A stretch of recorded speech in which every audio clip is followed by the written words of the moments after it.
నమస్తే చార్మినార్ న్యూస్ కి స్వాగతం. ముందుగా ముఖ్యాంశాలు. శ్రీకాకుళం జిల్లాలో అమానవీయ ఘటన చోటు చేసుకుంది.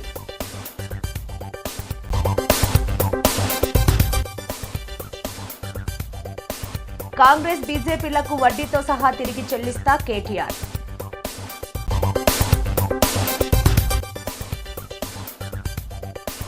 హైడ్రాలో ట్రాన్స్జెండర్లకు ఉద్యోగాలు. సంగారెడ్డి జిల్లా నారాయణఖేడ్ మండల్ తుర్కపల్లి గ్రామంలో శుక్రవారం బొలెరో వాహనంలో పీర్ల తాండాకు చెందిన రైతు రాజు తన పశువుల మేత కోసం తుర్కపల్లికి చెందిన రైతు భూపాలరెడ్డి నుండి గడ్డి మోపులను ఖరీదుకు తీసుకుని బొలెరో వాహనంలో తరలిస్తుండగా డ్రైవర్ విద్యుత్ తీగలకు గమనించకుండా బండిని తోలడంతో అగ్ని ప్రమాదం సంభవించింది.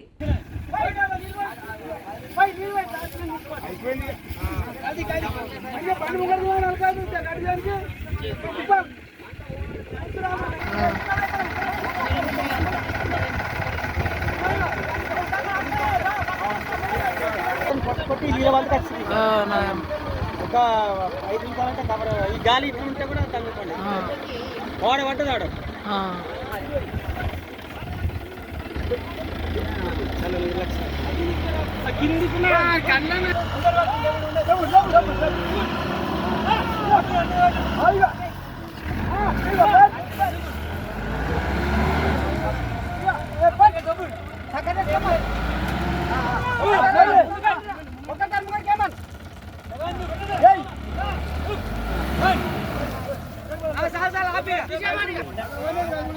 వర్షం పడ్డ గడ్డే ఆగింది. ఇంకా వచ్చే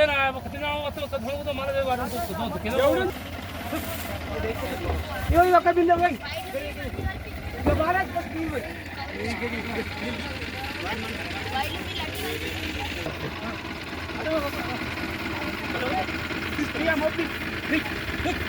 వైరే కదా గంగపురం కదా.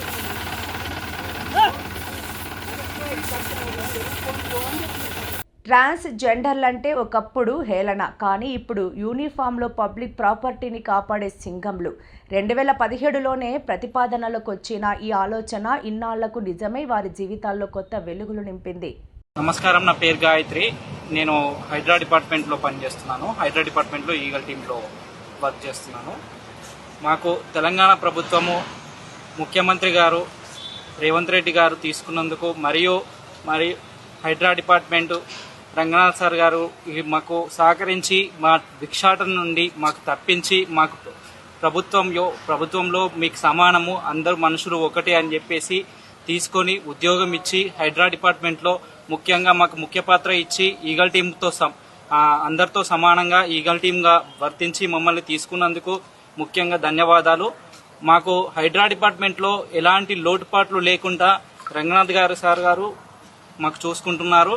ప్లస్ మళ్ళా ఇక్కడ ఉన్నందుకు మాకు ఎంతో సంతోషంగా ఉంది. ఎందుకంటే ప్రభుత్వ భూములు ఎన్నో కబ్జాలకు గురవుతున్న రోజుల్లో, ఇలాంటి రోజుల్లో హైదరాబాద్ అనేది చాలా ముఖ్య నగరము. ముఖ్య నగరంలో ఎన్నో వరదలు, మీకు ఇంతకుముందు వరదలు వచ్చిన సందర్భాలు ఎన్నో తెలుసు. ఆ వరదలతో పాటు వాళ్ళ కొట్టుకుపోయిన జనాలు కూడా తెలుసు, ఇండ్లు కూడా కొట్టుకుపోయినాయి చాలా వరకు. అలాంటి హైదరాబాద్ నగరంలో ఇలాంటి హైడ్రా డిపార్ట్మెంట్ వర్క్ చేస్తున్నందుకు మాకు ఎంతో సంతోషంగా ఉంది. ఎందుకంటే భూములను రక్షించడమే కాకుండా లేక్లను, మళ్ళా చెరువులను, తర్వాత కాలువలను అన్నిటినీ రక్షిస్తూ వాళ్ళ సౌకర్యవంతంగా చేస్తున్నందుకు మాకెంతో ధన్యవాదాలు తెలుపుకుంటున్నాం. ముఖ్యమంత్రి గారికి ముఖ్యంగా ధన్యవాదాలు తెలుపుకుంటున్నాం. ఎలక్షన్ కమిషన్ ఆఫ్ ఇండియా మొదలుపెట్టిన ఓటరు జాబితా సవరణ ప్రక్రియతో కేంద్ర ప్రభుత్వానికి గానీ బీజేపీకి గానీ ఎలాంటి సంబంధం లేదని రాష్ట్ర బీజేపీ అధ్యక్షుడు రామచంద్రరావు తెలిపారు. పశ్చిమ బెంగాల్ రాష్ట్రంలో సర్ వల్ల బీజేపీ గెలిచిందని సీఎం రేవంత్ చేస్తున్న ఆరోపణలో నిజం లేదని ఆయన అన్నారు. సర్ అనేది చట్టబద్ధమైన ప్రక్రియ అని, రాజ్యాంగబద్ధమైందని రామచంద్రరావు తెలిపారు. రాష్ట్రంలో ఏ పార్టీ కూడా సర్పై రాజకీయాలు చేయవద్దని రామచంద్రరావు కోరారు. ఎలక్షన్ కమిషన్ ఆఫ్ ఇండియా మొదలుపెట్టిన ప్రక్రియ అది కేంద్ర ప్రభుత్వానికి కానీ బీజేపీకి కానీ ఎటువంటి సంబంధం లేదు. గతంలో కూడా ఈ దేశంలో 10 సార్లు ఎస్ఐఆర్ జరిగింది. ఎస్ఐఆర్ అంటే ఓటర్ లిస్టు ప్రక్షాళన. 2002లో ఆఖరిసారిగా జరిగినటువంటి ప్రక్షాళన తర్వాత మళ్లీ 2025లో కొన్ని రాష్ట్రాలు, 26లో కొన్ని రాష్ట్రాలకు ఈ యొక్క ఎస్ఐఆర్ జరగబోతా ఉంది.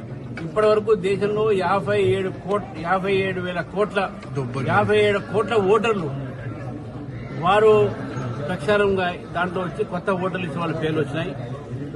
ఇప్పుడు 37 కోట్ల జనాభా ఓటర్ లిస్టుని ప్రక్షాళన చేస్తున్నారు. దాంట్లో తెలంగాణ ఒక భాగం. రేవంత్ రెడ్డి గారు నిన్న మాట్లాడుతూ ఎస్ఐఆర్ మీద వాళ్ళ పార్టీ చేయాలి పని చాలా సంతోషం.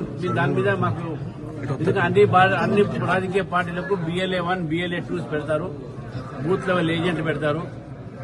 కానీ రేవంత్ రెడ్డి గారు మాట్లాడుతూ బెంగాల్లో బీజేపీ గెలిచింది ఎస్ఐఆర్ వలన, ఈ అన్ని తప్పుడు మాటలు మాట్లాడొద్దు రేవంత్ రెడ్డి గారు. వారు కాంగ్రెస్ పార్టీ ఓడిపోతే ఓటమిని ఒప్పుకోవాలి. వాళ్ళ ఇండియా అలయన్స్ యూడీఎఫ్ మళ్ళీ ఎట్లా గెలిచింది కేరళలో కూడా ఎస్ఐఆర్ అయింది కదా.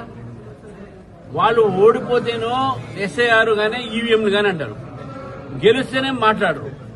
కాబట్టి ఇటువంటి ఒక బ్లేమ్ గేమ్ చేయకుండా ఎస్ఐఆర్ అనేది చట్టబద్దతమైనటువంటి ప్రక్రియ, రాజ్యాంగంలో ఉన్నటువంటి ఒక ప్రక్రియ. సుప్రీంకోర్టు క్లియర్ కట్ గా చెప్పింది ఎస్ఐఆర్ లో ఎటువంటి అవకతవకలు లేవు, అది జరగాల్సి ఉందే.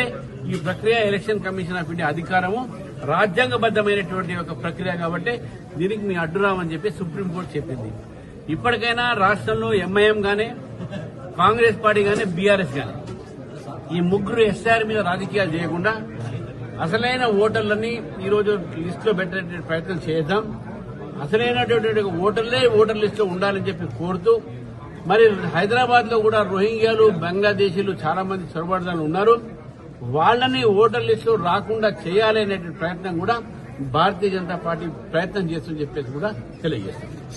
వైఎస్ఆర్సీపీ పార్టీ ప్రజలను మోసం చేసే పార్టీ గొడ్డలి పార్టీ అని ఎమ్మెల్సీ పేరాబత్తుల రాజశేఖర్ అన్నారు. కాకినాడ రూరల్ సర్పవరం పేరాబత్తుల రాజశేఖర్ కార్యాలయంలో మీడియా సమావేశం నిర్వహించారు. ఈ సందర్భంగా రాజశేఖర్ మాట్లాడుతూ వైఎస్ఆర్సీపీ పార్టీ గొడ్డలి పార్టీ అని, మోసపూరితమైన రాజకీయాలు చేయడం తప్ప అభివృద్ధి సంక్షేమం అనేది తెలియదని అన్నారు. కూటమి ప్రభుత్వం వచ్చిన తర్వాత ఇచ్చిన మాట ప్రకారం మెగా డిఎస్సి నిర్వహించి అర్హులైన అభ్యర్థులకు ఉద్యోగాలు ఎంతో పారదర్శకంగా ఇచ్చాము అని అన్నారు. ప్రజలు కూటమి ప్రభుత్వాన్ని గనక వైఎస్ఆర్సీపీ పార్టీకి 11 సీట్లతో బుద్ధి చెప్పారు అని అన్నారు.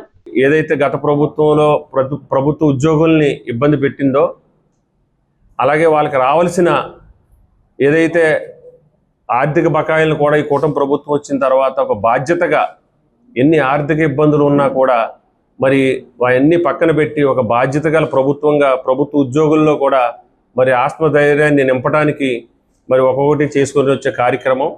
ముఖ్యంగా టీచర్స్ గత వైసీపీ జగన్మోహన్ రెడ్డి ప్రభుత్వంలో వాళ్ళ హక్కుల గురించి పోరాడితే కేసులు పెట్టిన జగన్మోహన్ రెడ్డి, అదేవిధంగా టీచర్స్ని బ్రాందీ షాపుల దగ్గర, అదేవిధంగా కోవిడ్ టైంలో మరి బ్రాందీ షాపుల దగ్గర కాపలా పెట్టిన పరిస్థితి, అంత నీచ సంస్కృతి ఉన్న జగన్మోహన్ రెడ్డి ఈరోజు టీచర్స్ గురించి కానీ, అదేవిధంగా లోకేష్ గారు నిర్వహిస్తున్న విద్యాశాఖ గురించి కానీ మాట్లాడే నైతిక అర్హత కానీ హక్కు కానీ లేదని సందర్భంగా తెలియజేస్తూ, మరి ముఖ్యంగా మరి 2018లో మరి చంద్రబాబు నాయుడు గారు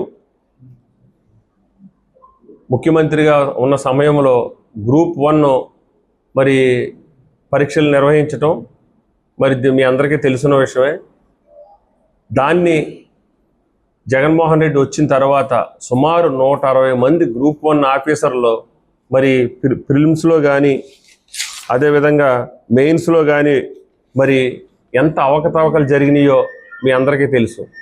ఈరోజు కోర్టు జోక్యంతో 160 మంది గ్రూప్ 1 ఉద్యోగులను కూడా మరి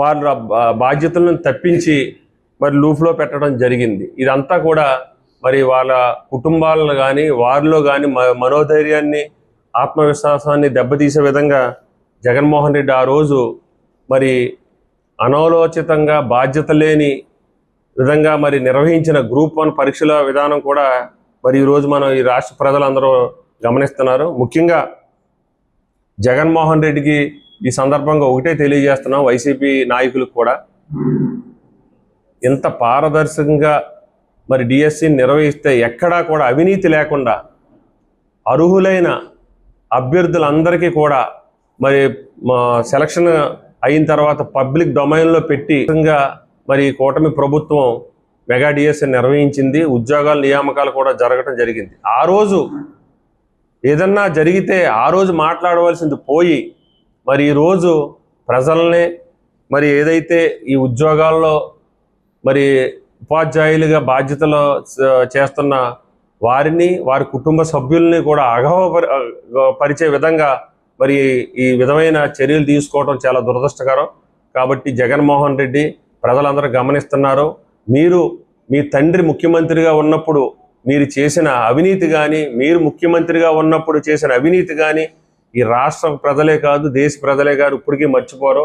లక్షల కోట్లు దోచుకుని హత్యా రాజకీయాలు చేసి ఈరోజు మరి ఇంత మంచి కూటమి ప్రభుత్వం ప్రజల అభివృద్ధి సంక్షేమం, రాష్ట్ర అభివృద్ధి సంక్షేమాన్నే ముందుకు తీసుకెళ్తున్న ఈ ప్రభుత్వం మీద ఏ విధమైన మాట్లాడే నైతిక అర్హత లేదని తెలియజేస్తూ మరి ఇలాంటి దుష్ప్రచారాలు చేస్తే నీ మీద ప్రజలు ఆల్రెడీ 11 సీట్లకే పరిమితం చేశారు. భవిష్యత్తులో ఇదే పందా కొనసాగిస్తే ఈ రాష్ట్రంలో ఈ గొడ్డల party Jaganmohan Reddy YCP party నామరూపాలు లేకుండా పోతుందని సందర్భంగా తెలియజేస్తూ మీకు హెచ్చరికగా చెప్పడం జరుగుతుంది. సీఎం చంద్రబాబు నాయుడుపై వైసీపీ మాజీ మంత్రి అంబటి రాంబాబు తీవ్ర ఆరోపణలు చేశారు. ఇందిరాగాంధీ ఆదేశిస్తే ఎన్టీఆర్ను ఓడించేవాడినని చంద్రబాబు అన్నారని, ఓడిపోయాక కాంగ్రెస్ పార్టీకి వెన్నుపోటు పొడిచి టీడీపీలో చేరారని తెలిపారు. ఆ తర్వాత ఎన్టీఆర్ను కూడా వెన్నుపోటు పొడిచి పార్టీని లాక్కున్నారని ఆరోపించారు. వైఎస్ఆర్ కాంగ్రెస్ పార్టీ మీద ఒక విధ్వంసకరమైన రాజకీయ పార్టీ అని ముద్ర వేయాలని తాపత్రయపడిపోతున్నారు బాబు కొడుకు ఇద్దరు కూడా. అసలు మీ ఇందిరాగాంధీ గారు ఆదేశిస్తే ఎన్టీ రామారావు మా మామ ఎక్కడ నిలబడితే అక్కడ నిలబడి ఓడిస్తానన్నాడు. ఈయన ఓడిపోయాడు. చంద్రగిరిలో తుక్కుతుగ్గా ఓడిపోయాడు. తుక్కుతుగ్గా ఓడిపోతే మన దొడ్డిదోమని వచ్చాడు. కాంగ్రెస్ పార్టీని కసక్కమని పొడిచేశాడు వెనక నుంచి. ఇందిరాగాంధీ గారు భిక్ష పెడితే మంత్రి చేస్తే అలాంటి కాంగ్రెస్ పార్టీని వెన్నుపోటు పొడిసి కసక్కమని వచ్చి దొడ్డిదారిన ఎన్టీ రామారావు గారి దగ్గర చేరాడు. జేనుడు అట్ట ఉన్నాడా? పాపం ఏ మాటకు ఆ మాట చెప్పాలి. దగ్గుపాటి వెంకటేశ్వరరావు గారు, ఎన్టీ రామారావు గారు పార్టీ పెట్టిన దగ్గర నుంచి దగ్గుపాటి వెంకటేశ్వరరావు గారు ఆ పార్టీని కాపాడుకుంటూ వచ్చాడు. ఆయనతో పాటు ఆయనే కదా హరికృష్ణ, వీళ్ళిద్దరు ఉన్నారు. వాళ్ళిద్దరిని తొక్కేశాడు. తొక్కేసి ఈయన వచ్చాడు. వస్తే వచ్చాడు ఏం చేశాడు? ఎన్టీ రామారావుని కసక్కమని పొడిచేశాడు. పొడిచేసి అధికారం తీసుకున్నాడు. ఆ పొడవటానికి ఎవరిని అడ్డం పెట్టుకున్నాడు? దగ్గుబాటి వెంకటేశ్వరరావు గారిని, హరికృష్ణని, ఇద్దరిని అడ్డం పెట్టుకున్నాడు. అడ్డం పెట్టుకుని తొక్కేసి ఆయన చనిపోయిన తర్వాత ఇద్దరిని తొక్కేశాడు. మళ్ళా దగ్గుబాటి వెంకటేశ్వరరావు గారు రాజకీయవేత్త ఈ ప్రపంచంలో ఎవరైనా ఉన్నారు అంటే అది నారా చంద్రబాబు నాయుడు గారే. అంతేకాదు, నేను మనవి చేస్తున్నా, మీకు గుర్తు చేస్తున్నా, మీకు చాలా మంది యువకులకు తెలియకపోవచ్చు, నారా చంద్రబాబు నాయుడు గారి తమ్ముడు ఒక ఆయన ఉన్నాడు, నారా రామ్మూర్తి నాయుడు గారు. ఆయన కూడా తెలుగుదేశంలో శాసనసభ్యుడిగా ఉన్నాడు. ఆయన ఎక్కడ అడ్డం వస్తాడని ఆయన సస్పెండ్ చేసి పారేశారు. ఆయన కూడా కాంగ్రెస్ లో చేరాడు కొంతకాలం. ఇలాంటి నీచ రాజకీయాలు, దుర్మార్గమైన రాజకీయాలు ఆడింది మీరు. అంతేకాదు 2009లో అంతేనా 2019లో గుర్తులేదు చెప్తా, రాజశేఖర రెడ్డి గారి మీద పోటీ చేయటం కోసం పార్టీలో పట్టు లేకపోతే జూనియర్ ఎన్టీఆర్ని తీసుకొచ్చుకున్నావు. గుర్తుందా మీకు? జూనియర్ ఎన్టీఆర్ని పాపం తిప్పనంతా తిప్పాడు. ఎన్టీ రామారావు గారు పోలికలు ఉన్నాయి కాబట్టి ఇతను మనకు ప్రమాదం లేదనుకుని తిప్పాడు. పాపం అతను యాక్సిడెంట్ అయింది, హాస్పిటల్ పాలు కూడా అయ్యి చాలా అనారోగ్యానికి గురయ్యాడు. తర్వాత అతను దొక్కాడు. మామూలు దొక్కుడు కాదు. ఎందుకు దొక్కాడు తెలుసా? నారా లోకేష్ గారికి ఎక్కడన్నా వస్తాడో, ఎన్టీ రామారావు గారు పోలికలు ఉన్నాయి జూనియర్ ఎన్టీఆర్కి, పార్టీ అంతా ఆయన పడిపోద్దాం, ఆయన అమ్మడిపడని నారా లోకేష్ తొక్కేసినటువంటి దుర్మార్గం కసక్కన పడిచేసావు కదా. అసలు నైతికత అసలు ఉందా నీకు? నీ బామ్మర్దిని, నీ బామ్మర్ది కొడుకుని, నీ తోడెల్లుణ్ణి, నీ వదిన్ని, నీ తమ్ముణ్ణి, ఇంతమందిని దారుణంగా రాజకీయంగా పొడిసేసినటువంటి వ్యక్తివి నువ్వు. ఇవాళ మమ్మల్ని అంటున్నావు గొడ్డల పార్టీ, పార పార్టీ అని. నీకన్నా దౌర్భాగ్యమైన రాజకీయాలు నడిపినటువంటి వ్యక్తులు, అధికారం కోసం ఏ గడ్డైనా ఖర్చేటటువంటి మనస్తత్వం కలిగినటువంటి వ్యక్తులు నిన్ను మించిన వాళ్ళు ఈ రాష్ట్రంలో ఈ దేశంలో ఎక్కడా లేరనే విషయాన్ని దయచేసి గమనించమని కూడా చంద్రబాబు నాయుడు గారి దుర్మార్గమైన మోసపూరితమైన పరిపాలనకు వ్యతిరేకంగా పెద్ద ఎత్తున జీహెచ్ఎంసీ పరిధిలోని బీఆర్ఎస్ నేతలతో పార్టీ వర్కింగ్ ప్రెసిడెంట్ కేటీఆర్ కీలక సమావేశం నిర్వహించారు. తెలంగాణ భవన్లో ఏర్పాటు చేసిన ఈ కార్యక్రమంలో పార్టీ బలోపేతం భవిష్యత్తు కార్యాచరణపై నాయకులకు దిశానిర్దేశం చేశారు. మరో ఏడాది పాటు కష్టపడి పనిచేస్తే ఇప్పుడు మనల్ని సతాయిస్తూ ఇబ్బందులకు గురి చేస్తున్న కాంగ్రెస్ బీజేపీలకు మిత్తితో సహా తిరిగి చెల్లించే బాధ్యత నాది అని ఆయన భరోసా ఇచ్చారు. ఇంకొక సంవత్సరం పాటు కష్టపడితే ఎక్కడోళ్ళం అక్కడ సంవత్సరంన్నర అరుచుకుంటే ఎక్కడోళ్ళం అక్కడ కరెక్ట్గా చూసుకుంటే ఆ తర్వాత హిసాబ్ కితాబ్ చేసేది చాలా ఉన్నది. మనం ఇవాళ సతాయించేటోడు నగరాలు చేసేటోడు కాంగ్రెస్ అని చూసుకుని ఎగిరే బీజేపీ చాలా మంది ఎక్స్ట్రా ఆర్టిస్టులు ఉన్నారు. వాళ్ళందరికీ మిత్తితో సహా చెల్లించే బాధ్యత నాది నేను చెప్తుంటా పక్క. కానీ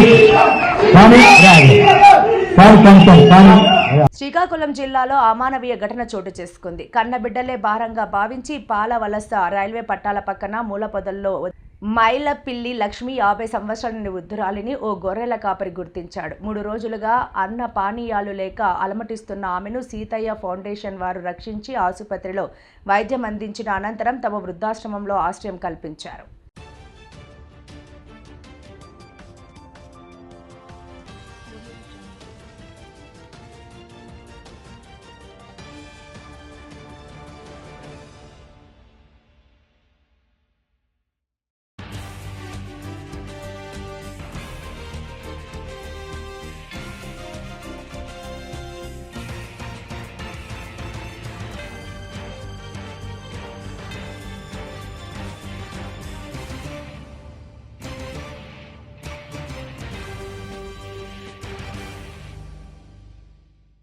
నరసన్నపేట నియోజకవర్గంలో నిరుపేదల ఆరోగ్యం పట్ల కూటమి ప్రభుత్వం అన్ని విధాలా కృషి చేస్తున్నదని ఎమ్మెల్యే బగ్గు రమణమూర్తి తెలిపారు.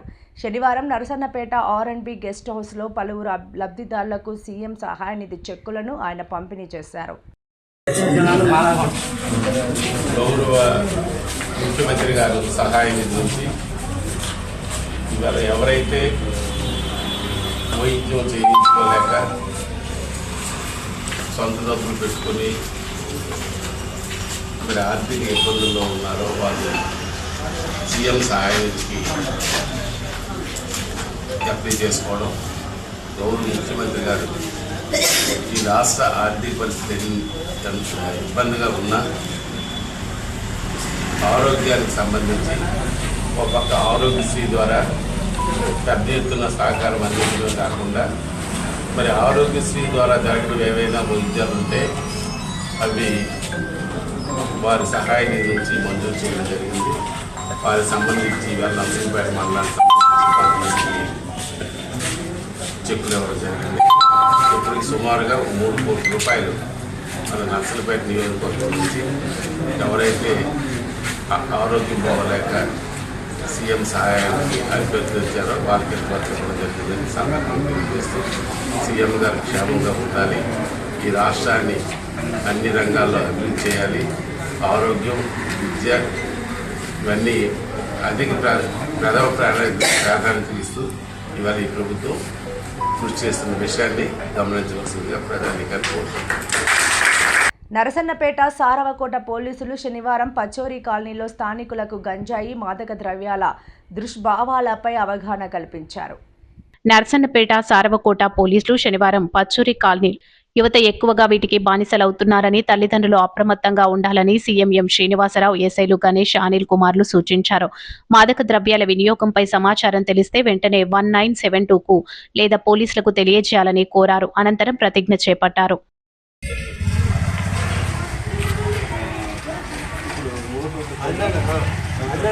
కూడా మనకి రకరకాలుగా అయిపోతున్నారు, అది మనకు తెలియదు. వాటి మీద యాక్షన్ తీసుకోమని గవర్నమెంట్ అన్ని దగ్గర ఆర్డర్ ఇస్తుంది. అందుకు మేము కొంచెం కాలనీలు సెలెక్ట్ చేసుకుని అది చెక్ చేసి ఎవరైనా అట్లాంటి ఉంటే దాని మీద యాక్షన్ తీసుకుంటాం. అందులో భాగంగా ఇప్పుడు ఈ కాలనీని చెక్ చేసాం. సో ఏమైనా దొరికి ఇప్పటివరకు ఎటువంటి మత్తు పదార్థాలు ఇలా మత్తు పదార్థాలు బానిస అవ్వకుండా అట్లాంటి ఏమైనా మీకు ఇన్ఫర్మేషన్ వచ్చినా మా పోలీసులకి ఇన్ఫార్మ్ చేయండి. అర్థమైందా? ఎందుకంటే మనల్ని మన ఫ్యామిలీని నాశనం చేస్తారు. అర్థమైందా?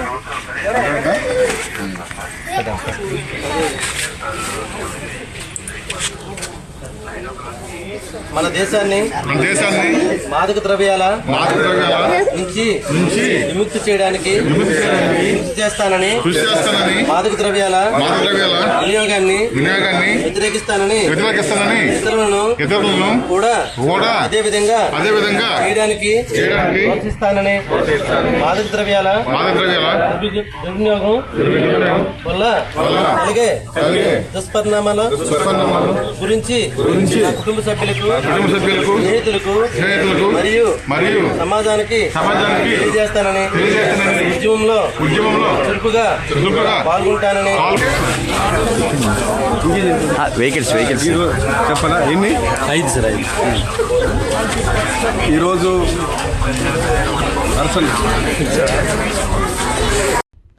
మదిరాలో అభివృద్ధి పేరుతో అక్రమాలకు పాల్పడితే ఊరుకోం. బీఆర్ఎస్ పార్టీ కార్యాలయంలో నిర్వహిస్తున్న ప్రెస్ మీట్లో మాట్లాడుతున్న BRS council YV Apparao, councillor YV Apparao, Madhira society chairman Bikki Krishnaprasad, BRS పట్టణ మాజీ అధ్యక్షులు పల్లెబూతుల వెంకటేశ్వరరావు, మాజీ ఏఎంసీ మాజీ చైర్మన్ చిత్తూరు నాగేశ్వరరావు, మాజీ శివాలయం చైర్మన్ వంగాయలపాటి నాగేశ్వరరావు, నాయకులు ఉమామహేశ్వరరెడ్డి, అరిగే శ్రీను, బొగ్గుల భాస్కర్ రెడ్డి, బొగ్గుల వీరారెడ్డి, ఆళ్ల నాగబాబు, అబ్దుల్ కోరేష్, పల్లెపాటి కోటేశ్వరరావు, ఆవుల నాగేశ్వరరావు తదితరులు పాల్గొన్నారు.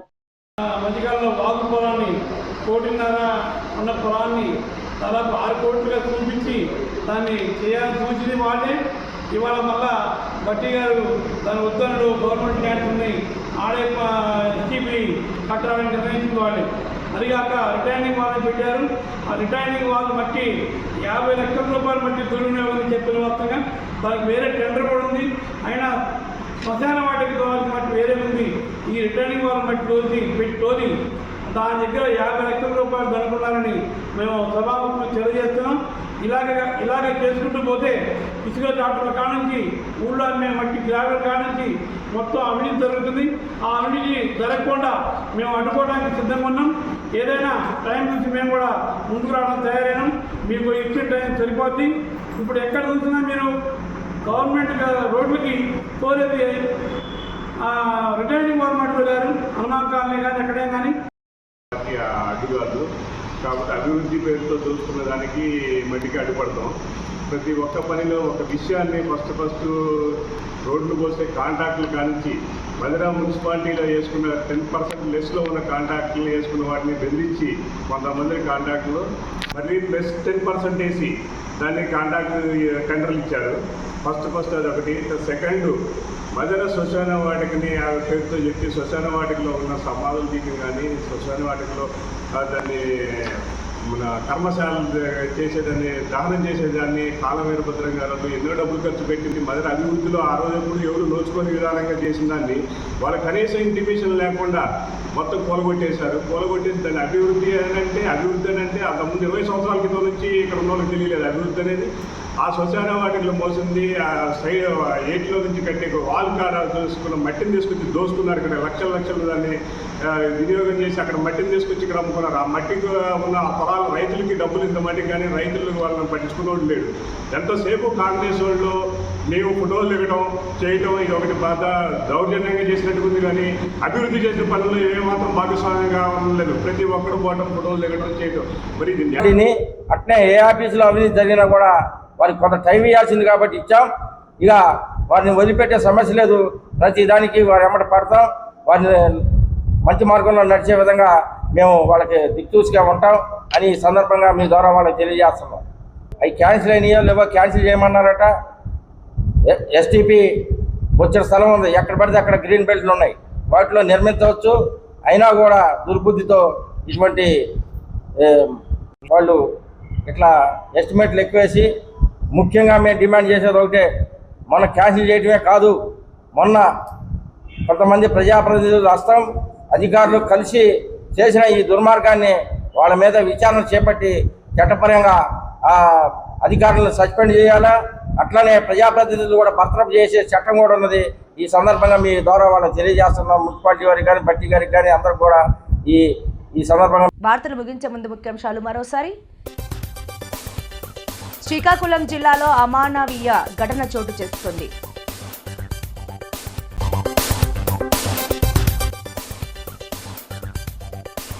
కాంగ్రెస్ బీజేపీలకు వడ్డీతో సహా తిరిగి చెల్లిస్తా కేటీఆర్.